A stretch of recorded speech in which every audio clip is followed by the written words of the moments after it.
Hi, welcome to Empower Today. It's good to see you. I've got a bit of a biscuit stuck in my throat. I had a biscuit and I didn't have the liquid with it. That's better. Jesus says something in John chapter 6 that sticks in the throats of the Jewish people as a whole that are listening to him and following him, but also his disciples. It's not background music for them, it's really central. Jesus says to them, if you want to follow me, you've got to eat my body and drink my blood. To the Jewish hearers, that would have sounded like cannibalism. There's no other way around it. Other religions at the time had expressly forbidden cannibalism. They'd said it was wrong. And so Jesus saying this, they're like, what? What are you going on about? We're not going to do that.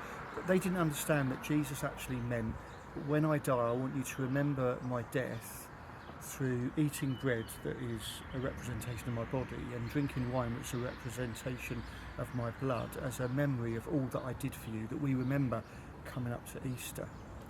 And so as the crowds leave Jesus, the disciples are left there and Jesus is upset. He was human as well as God after all. And he says to them, well, are you going to leave me as well? And it's Peter, the gobby one, who says, basically, where are we going to go? We've got nowhere else to go. We've followed you for 3 years. What Peter is saying is, I don't understand what you're saying, Jesus. In fact, I don't particularly like it, but you're the only one I can turn to. And sometimes in life it's like that. I love it that in the ups and downs of life, in the good times and the bad times, Jesus is always there for me. I've been a follower of his for almost 40 years now, and Jesus has never cast me aside or let me down. So even when I don't understand it, even when it's difficult to accept, Jesus, where else am I going to go? You're the only one for me.